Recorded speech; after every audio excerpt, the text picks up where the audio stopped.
Assalamualaikum warahmatullahi wabarakatuh. Saya perwakilan dari kelompok 3, kelas A3, ingin mempresentasikan hasil diskusi dari kelompok kami, yaitu Atomic Absorption Spectroscopy atau AAS,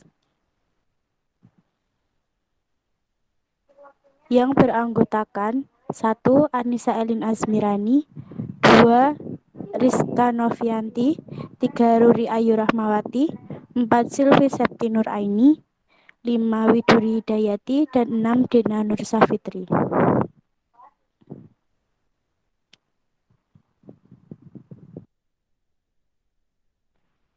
Pendahuluan.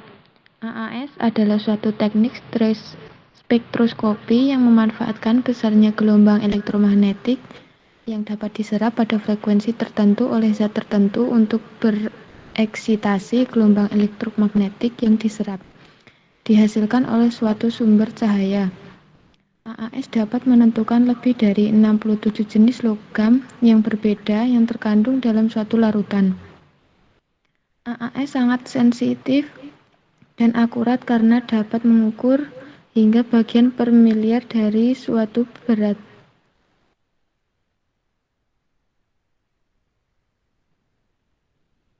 Next. Untuk prinsip kerja dari AAS, pada dasarnya prinsip kerja dari AAS ini didasarkan pada proses pemecahan molekul menjadi atom menggunakan api atau listrik.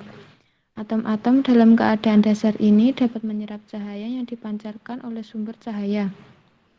Pada tahap ini, dan atom-atom tersebut akan tereksitasi. Cahaya yang tidak ikut terserap oleh atom ditransmisikan dan dipancarkan oleh detektor dan kemudian berubah menjadi sinyal yang terukur. Panjang gelombang cahaya yang tergantung pada susunan elektron atom. Intensitas tergantung pada jumlah atom dalam keadaan dasar atau ground state. Oleh karena itu, analisis kuantitatif dan kualitatif dapat menggunakan instrumentasi dari AAS. Berikut adalah instrumentasi dari AAS.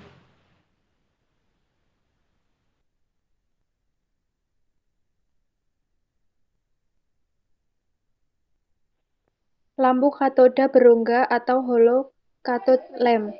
Lampu katoda berongga terdiri dari tabung gelas yang diisi dengan gas argon atau neon bertekanan rendah 4-10 torr dan di dalamnya dipasang sebuah katoda berongga dan anoda. Rongga katoda berlapis logam murni dari unsur objek analisis. Misalnya, untuk pengukuran Fe diperlukan lapisan logam Fe. Batang anoda terbuat dari logam wolfram atau tungsten. Ruang pengkabutan atau spray chamber merupakan bagian di bawah boomer di mana larutan contoh diubah menjadi aerosol.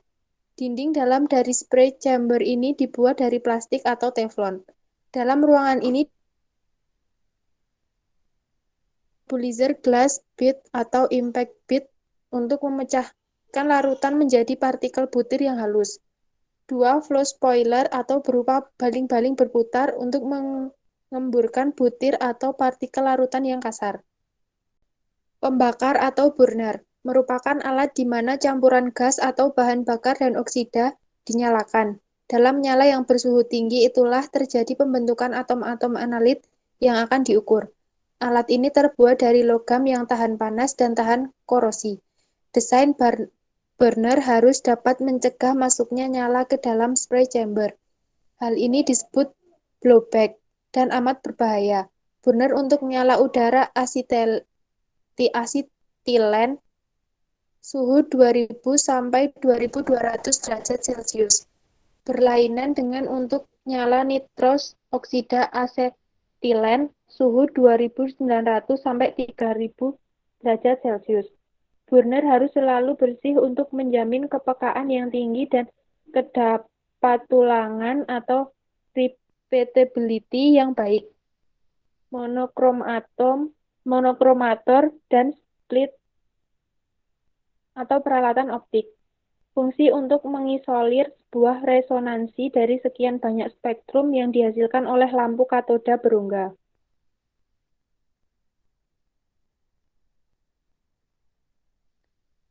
5. Detektor. Detektor yang biasa digunakan dalam AAS ialah jenis photomultiplier tube yang jauh lebih peka daripada phototube biasa dan responnya juga sangat cepat.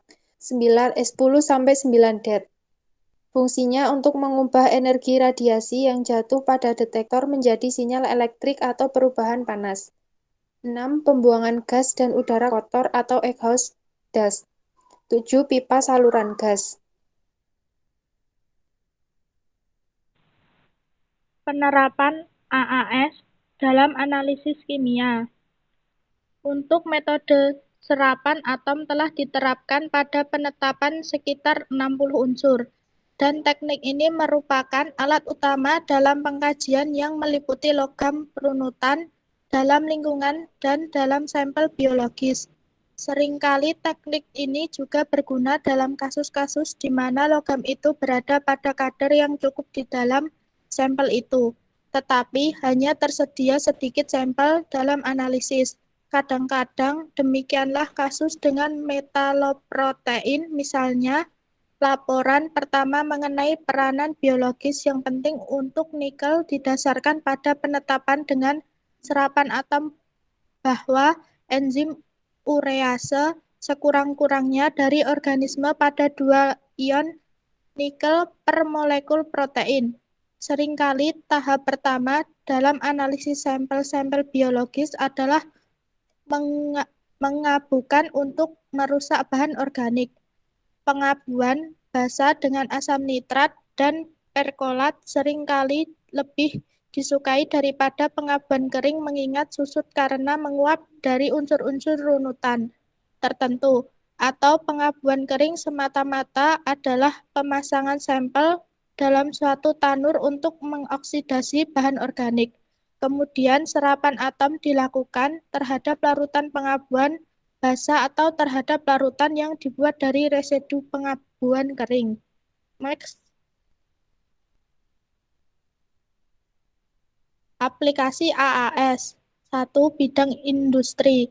Spektroskopi atomik sering digunakan untuk identifikasi kandungan unsur tertentu, terutama dalam industri farmasi. Contoh, untuk mengetahui kandungan mineral tertentu dalam bahan makanan atau obat-obatan, seperti selenium yang berpotensi sebagai obat kanker. 2. Bidang lingkungan. Teknik spektroskopi atomik banyak digunakan untuk menentukan konsentrasi pencemar logam berat dalam lingkungan. Contoh untuk mengukur kadar pencemaran logam berat pada suatu ekosistem. 3. Menguji keberadaan logam besi dalam air. Logam Fe2+ diuji menggunakan spektroskopi yang memakai grafit pada panjang gelombang 248,3 nm. Logam ini diperoleh dari fraksi air metanol. Dari hasil penelitian ini dapat disimpulkan bahwa penggunaan larut organik dapat menurunkan keakuratan analisis logam. 3. Analisis kuantitatif. Metaloenzim terimobilisasi. Penelitian ini bertujuan untuk menganalisis beberapa elemen kelumit atau besi, tembaga, dan seng pada jaringan kelinci yang memiliki pola makan tinggi kadar lemak. Hasil dari penelitian ini adalah logam besi ternyata mampu mempercepat proses aterosklerosis.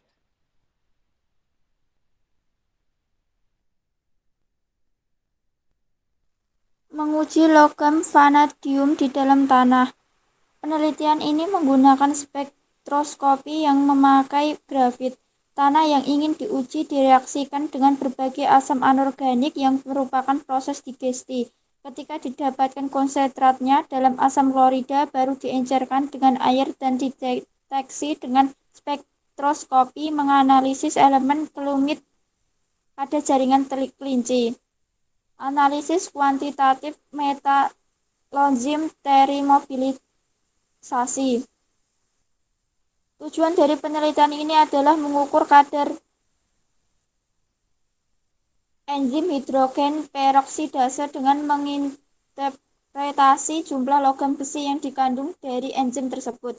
Imobilisasi enzim menggunakan kain karena teknik yang dilakukan yaitu absorpsi kovalen dan kovalen dengan tambahan ikatan seberang silang. Kain tersebut direndam dalam larutan asam sulfat, lalu cairan tersebut dioksidase dengan tambahan enzim hidrogen peroksidase. Cairan tersebut lalu diukur menggunakan spektroskopi yang menggunakan pijaran api pada panjang gelombang 248,3 nm.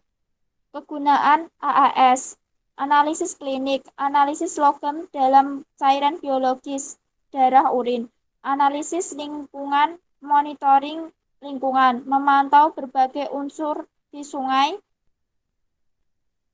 perairan laut, air minum, udara, minyak, dan minuman, seperti anggur, bir, jus buah.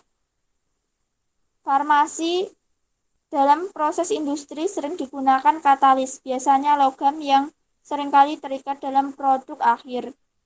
Dengan AAS, unsur tersebut dapat ditetapkan. Industri melakukan pengecekan apakah bahan baku mengandung logam berat yang bersifat toksik. Pertambangan menetapkan kandungan logam dalam batuan. Prepasi sampel. Sampel dapat berupa padat, cair, dan gas. Agar dapat dianalisis dengan AAS, sampel harus berupa larutan jernih dan homogen, boleh berupa larutan berwarna. Volume minimal sampai 0,5 mili. Sampel berupa oli, darah, serum, dan lain-lain harus diencerkan dengan pelarut tertentu atau diabukan kemudian dilarutkan. Bebas dari matriks pengganggu. Larutan dengan pelarut organik dapat dianalisis secara langsung jika viskositasnya tidak jauh berbeda dengan viskositas air. Preparasi sampel. Pelarut tidak mengganggu nyala api, contoh CCl4 dapat memadamkan api, udara asetilen, penggunaan metil sobutil keton, dan campuran hidrokarbon dapat meningkatkan pembentukan atom-atom gas pada keadaan GS sehingga dapat meningkatkan sensitivitas sampai 3 kali lipat daripada menggunakan pelarut air. Yang selanjutnya, penggunaan pelarut kloroform dapat menimbulkan ledakan pada nyala sehingga harus dihindarkan penginjeksian secara langsung. Yang terakhir, sisa-sisa asam pendestruksian juga harus dianjurkan karena jika konsentrasi asam terlalu tinggi dapat menyebabkan korosi pada sistem pembakaran. Contoh preparasi sampel pada AAS. Yang pertama, sampel darah ditambahkan dengan trikloroasetik asid. Kemudian terdapat endapan protein. Yang selanjutnya disentrifugasi dan mendapatkan filtrat ditambah amonium pirolidin ditiokarbonat dengan perbandingan 3:1. Yang kemudian kompleks kelat PbApDC2. Dan yang terakhir didapatkan ekstraksi dengan MIBK atau metil isobutil keton. Batas deteksi 0,1 ppm Pb, kandungan normal dalam darah antara 0,3 sampai 0,4 ppm. Hasil analisis, pemeriksaan sampel dilakukan dengan 2 tahap, yaitu uji kualitatif dan uji kuantitatif. Pemeriksaan awal dilakukan dengan uji kualitatif atau uji pendahuluan yang digunakan sebagai identifikasi ada tidaknya kandungan kalsium atau Ca. Larutan sampel dapat dikatakan positif mengandung kalsium jika terjadi endapan putih jika ditambah dengan larutan amonium oksalat. Ini merupakan tabel hasil analisa kualitatif. Tabel tersebut menunjukkan bahwa larutan sampel kacang panjang segar dan kacang panjang rebus diperiksa mengandung kalsium. Sampel dikatakan positif mengandung kalsium jika terjadi endapan putih saat ditambahkan dengan NH4 2C2O4. Analisa kuantitatif dilakukan dengan cara menentukan terlebih dahulu panjang gelombang maksimum kalsium. Setelah itu, ditentukan kurva kalibrasi larutan kalsium dengan cara mengukur absorbansi dari larutan baku kalsium pada masing-masing larutan series. Dari pengukuran kurva kalibrasi larutan kalsium, diperoleh persamaan garis regresi, kemudian dihitung ke dalam rumus Y sama dengan AX min B untuk mengetahui konsentrasi atau kadar kalsium pada sampel. Sekian dari kelompok kami. Apabila ada salah-salah kata, mohon dimaafkan. Saya akhiri. Terima kasih. Wassalamualaikum warahmatullahi wabarakatuh.